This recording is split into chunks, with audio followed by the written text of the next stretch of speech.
Jika kita nginep di hotel, hal yang paling mengerikan biasanya terlintas di kepala kita itu soal hantu kan. Tapi bagaimana kalau itu seorang tamu biasa yang terlihat jelas dia masuk ke kamarnya, terekam CCTV dengan sangat amat jelas, tapi tak pernah terlihat dia keluar dari kamarnya. Dan yang bikin anehnya, begitu dicek kamar itu kosong. Ini kisah nyata dari salah satu hotel bintang 5, kamar 307. Malam itu sebenarnya sama aja kayak malam-malam sebelumnya. Ya ramai seperti biasa. Orang-orang keluar masuk, resepsionis sibuk melayani yang check-in, petugas kebersihan sibuk dengan tugasnya masing-masing. Sampai akhirnya datang seorang pria. Penampilannya biasa aja, kemeja putih, celana panjang hitam. Dia datang sendirian sambil membawa koper besar hitamnya itu. Gak ada yang aneh, gak ada yang mencurigakan, semuanya biasa-biasa aja dan terlihat normal-normal aja. Pria itu pesen sebuah kamar untuk satu malam. Ya, dan pria itu dapat kamar di kamar nomor 307. Sebelum dia naik ke kamarnya, dia sempat pesan sesuatu ke resepsionis. Kalau saya nggak keluar kamar, tolong jangan ganggu ya.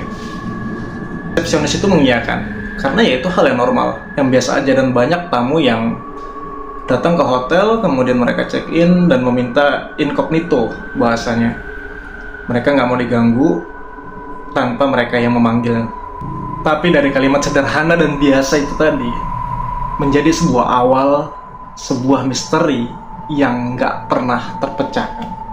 Pada malam harinya, pria itu memesan sebuah makanan dari layanan hotel. Gak lama kemudian, petugas hotelnya datang mengantar makanan yang dipesan oleh pria tersebut ke kamar 307, ke kamar dia. Di situ agak sedikit aneh, karena pria itu sama sekali nggak ngebuka pintu kamarnya secara gamblang, secara lebar gitu ya. Jadi cuma buka sedikit aja, supaya makanan bisa masuk gitu aja.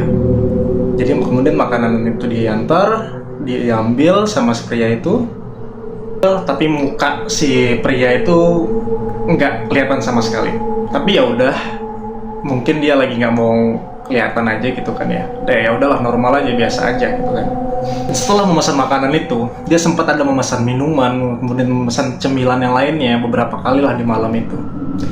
Sampai pada akhirnya di besok harinya, dan nggak ada satupun yang lihat si pria ini tadi. Nggak kelihatan sama sekali mukanya. Setiap kali petugas ngantar makanan atau minuman atau cemilan yang dipesan, ya itu cuman dia buka pintu dikit aja supaya bisa makanan itu lewat aja gitu kan. Nggak ada satu petugas pun yang ngelihat si penghuni 307 ini tadi. Awalnya mereka ya udahlah, biasa aja gitu kan, nggak mempermasalahkan sama sekali. Di hotel itu kan pagi itu ada sarapan ya. Nah, si penghuni 307 ini, si pria ini, dia nggak keluar untuk sarapan. Nggak ada satupun petugas yang lihat kalau dia tuh sarapan. Kemudian sampai siangnya pun nggak ada pesanan makanan lagi.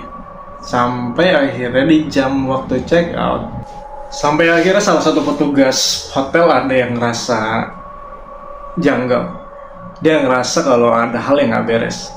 Kita sebut aja namanya Rina. Si Rina ini mencobalah nelpon ke kamar 307. Tapi nggak ada jawaban. Dia menunggu beberapa jam kemudian, akhirnya dia menelpon kembali. Dan sama sekali nggak ada jawaban juga. Sampai akhirnya pihak hotel datenginlah ke kamar 307 itu. Mereka ngetok-ngetok pintu, manggil-manggil, permisi, nggak ada jawaban sama sekali. Hening, sunyi, nggak ada jawaban apapun. Sampai akhirnya manajer hotel tersebut turun tangan dan membuka pintu tersebut dengan kunci cadangan. Ya, karena setiap hotel, pihak manajemennya pasti memiliki kunci cadangan tiap kamar yang masing-masing. Akhirnya dibukalah kamar 307 itu. Dan ketika pintu itu terbuka, mereka semua tercengang, bengong, bingung, kayak aneh. Karena kamar itu benar-benar kosong.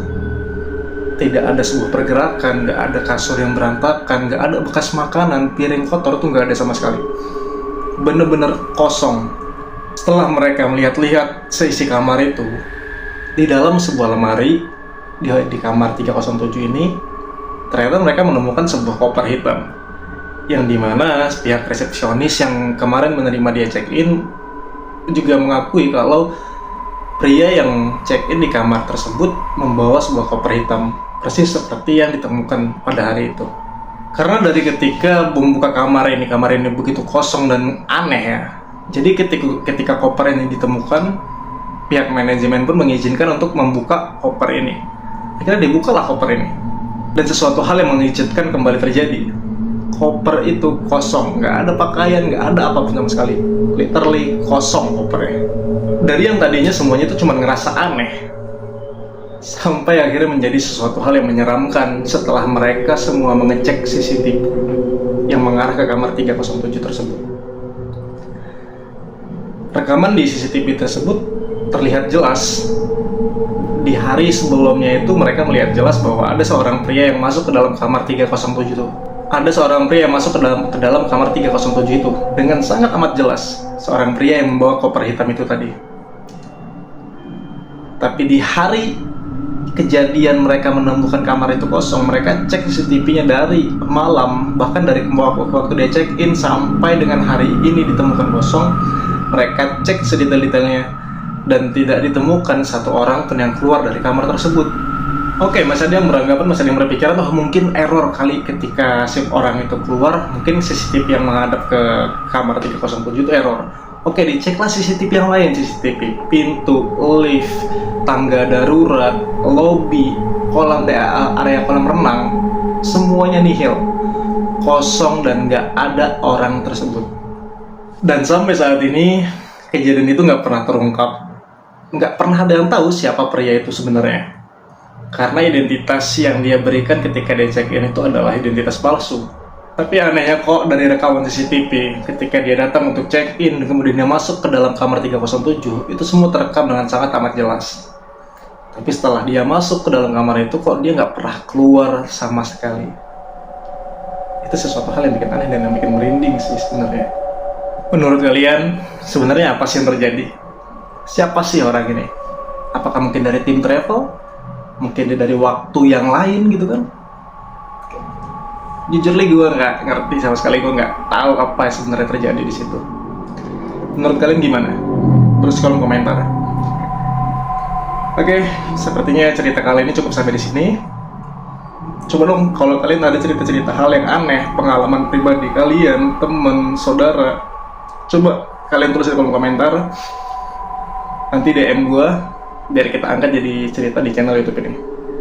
Oke, jangan lupa subscribe, like, dan tekan tombol share ke teman-teman kalian. Bantu channel ini berkembang. Bye.